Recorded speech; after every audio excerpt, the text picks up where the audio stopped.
हो चला है। रात 3 बजे भारतीय छात्रों को लेकर दूसरा विमान दिल्ली लौट आया। ये विमान रोमानिया के रास्ते भारत पहुंचा। एयर इंडिया के इस विशेष विमान में 250 छात्र भारत लौटे, जिनका नागरिक उड्डयन मंत्री ज्योतिरादित्य सिंधिया ने फूल देकर शानदार स्वागत किया। इससे पहले शनिवार को पहला विमान मुंबई पहुंचा था, जिसमें 219 छात्र लौटे थे।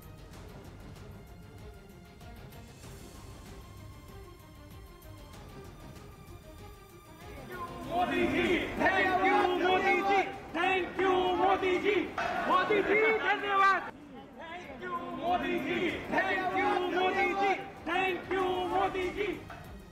शो यू कि एक एक नागरिक को वापस अपने मातृभूमि में हम लोग सुरक्षित रह के ही चैन की सांस लेंगे। बहुत बहुत आप लोगों का स्वागत प्रधानमंत्री जी की तरफ से, और एयर इंडिया के सभी क्रू को भी मैं अपने तहे दिल से धन्यवाद देना चाहता हूं कि आप लोगों को लाने के लिए इतनी मेहनत और मशक्कत की। आप सब लोगों का बहुत बहुत स्वागत है। ज्योतिरादित्य सिंधिया जी हैं। सिंधिया जी, आप यहाँ पहुंचे और किस तरह से अरे भाई झगड़ा छात्रों को मोटिव किया? हमने चर्चा की एक एक छात्र से और उनकी कहानी भी हमने सुनी और उनको एक आत्मविश्वास भी दिया कि भारत सरकार, प्रधानमंत्री, भारत सरकार और भारत का हर एक नागरिक उनके साथ खड़ा हुआ।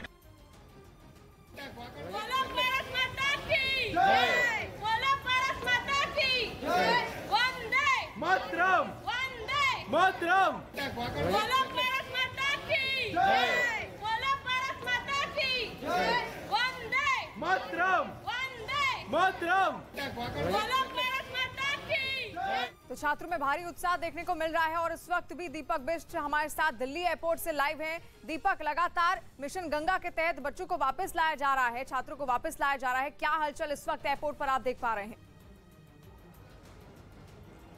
देखिए, एक फ्लाइट जो तकरीबन 3 बजे के आसपास पहुंची थी, उसमें 250 छात्र छात्राएं शामिल थी और यहीं पर एयरपोर्ट पर उनके परिजनों ने उनका स्वागत किया। जहां पर बच्चे, किसी की आंखों से आंसू थे तो किसी माँ बाप ने अपने बच्चों को मिठाई खिलाई। हर कोई खुश था और प्रधानमंत्री नरेंद्र मोदी को वो धन्यवाद देना चाहते थे और सभी ने धन्यवाद किया कि भारत सरकार जिस तरह से प्रयास कर रही है उन्हें वहां से लाने का और एयरलिफ्ट करवाने का। ऑपरेशन गंगा के तहत ये पूरा एयरलिफ्ट यहां पर किया जा रहा है और अभी ये जानकारी मिल रही कि जो दूसरी फ्लाइट वहां से चली है रोमानिया से, तो वो भी तकरीबन 8:30 के बाद ही यहां पर पहुंचेगी और उसमें भी तकरीबन 240 के आसपास छात्र छात्राएं रहेंगे। अभी भी गहमा गहमी यहां पर आप देख सकते हैं। एयरपोर्ट का जो नज़ारा है यहाँ पर, इंटरनेशनल एयरपोर्ट IGI का, यहाँ पर अभी भी परिजन यहाँ पर बने हुए। कई ऐसे परिजन हैं जिनके बच्चों को यहाँ पर आना है।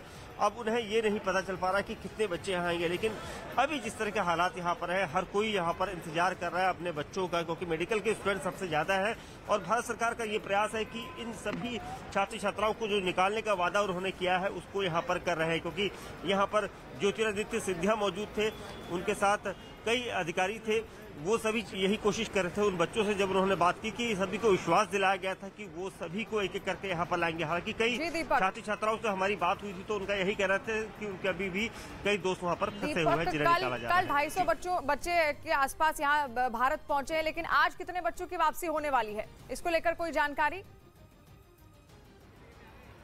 देखिए, 250 बच्चे 3 बजे की फ्लाइट से आए थे एयर इंडिया की और अब तकरीबन 240 से 50 बच्चे और आने हैं जो आज यहाँ पर आएंगे, लेकिन उनका जो समय है वो तकरीबन 8:30 बजे के बाद है। तो कुल मिलाकर ये कहा जाएगा कि आज के दिन जो है 500 बच्चे देश की राजधानी में पहुंचेंगे और यहाँ पर जिस तरह से ये बच्चे आ रहे हैं उसके बाद अगली जो एयरलाइंस चलेगी उसके बारे में अभी तक हालांकि खुलासा नहीं हो पाया, लेकिन ये कहा जा रहा है कि जल्द से जल्द एयरलिफ्ट वहां से सभी छात्र छात्राओं को किया जाएगा। जी, यानी कि 200 से 300 बच्चे आज और आएंगे और 250 बच्चे ही कल भी आ चुके हैं और लगातार दिल्ली एयरपोर्ट से हम सभी तस्वीरें आपको दिखाने की पूरी कोशिश भी करेंगे। और यूक्रेन में फंसे भारतीयों को निकालने के लिए अभियान तेज कर दिया गया, जिसके तहत विशेष विमानों के जरिए इन सभी लोगों को देश लाया जाएगा। जिसकी एक तस्वीर रोमानिया के बुकारेस्ट से सामने आई। वहां 219 भारतीयों को यूक्रेन से बसों के जरिए लाया गया। वतन वापसी की खुशी इनके चेहरों पर साफ दिखाई दी। इनमें कुछ ने तो देशभक्ति के नारे लगाकर अपनी खुशी भी जाहिर की। भारत माता की जय।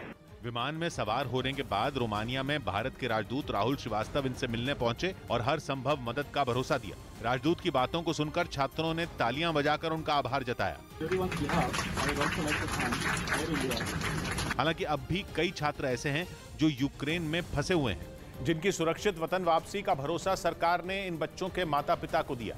यूक्रेन में फंसे भारतीयों को सड़क के रास्ते पड़ोसी देशों तक पहुंचाया जा रहा है, जिसके लिए कुछ बसों का इंतजाम किया गया। इन बसों पर तिरंगे के साथ पर्चे चिपकाकर छात्रों की वतन वापसी की जानकारी दी गई। ये सभी इन बसों के जरिए यूक्रेन के पड़ोसी देशों तक जाएंगे और फिर वहां से विमान के जरिए इन्हें देश लाया जाएगा, जिसकी एक तस्वीर हंगरी से भी सामने आई। वहां यूक्रेन से निकले छात्रों का पहला जत्था पहुंचा। इस अभियान की जानकारी मिलने के बाद यूक्रेन के अलग अलग इलाकों से करीब 450 छात्र राजधानी कीव पहुंचे, जिनको भारतीय दूतावास के अधिकारियों ने सुरक्षित जगह पर ठहराया। और इनको भारत लाने के लिए सरकार ने ऑपरेशन गंगा के नाम से एक विशेष अभियान चलाया, जिसकी शुरुआत भी हो चुकी। सरकार के इस अभियान के तहत यूक्रेन से भारतीयों का एक जत्था मुंबई पहुंच गया, जहां केंद्रीय मंत्री पीयूष गोयल ने इन लोगों से मुलाकात की और उनका हालचाल जाना। वतन लौटे लोगों में ज्यादातर छात्र हैं, जिनके चेहरों पर घर लौटने की खुशी साफ नजर आई। इनमें कुछ छात्रों ने केंद्रीय मंत्री के साथ सेल्फी भी ली। तक सभी भारत के नागरिक वापस सुरक्षित नहीं आ जाए, हमारे प्रयास पूरी तरीके से रहेंगे, किसी ने चिंता नहीं करनी है। और इससे पहले शनिवार की शाम यूक्रेन से 219 भारतीयों को एयर इंडिया का विशेष विमान मुंबई एयरपोर्ट पहुंचा, जहां पर केंद्रीय मंत्री पीयूष गोयल ने उनकी अगवानी की।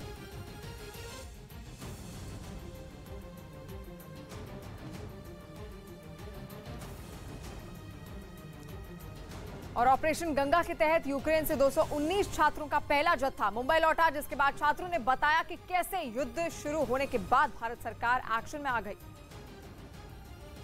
यूक्रेन से जो छात्र इस वक्त मुंबई एयरपोर्ट पर लैंड हुए हैं, वो एक कतार में, अभी अंदर की तरफ देखें तो एक कतार में खड़े हैं और कहीं ना कहीं एक एक करके उनके जो कोविड प्रोटोकॉल्स के तहत टेस्ट किए जा रहे हैं, उन टेस्ट के बाद सीधे उन्हें रवाना किया जा रहा है। एक छात्रा भी हमारे साथ हैं। आपका नाम क्या है बेटा?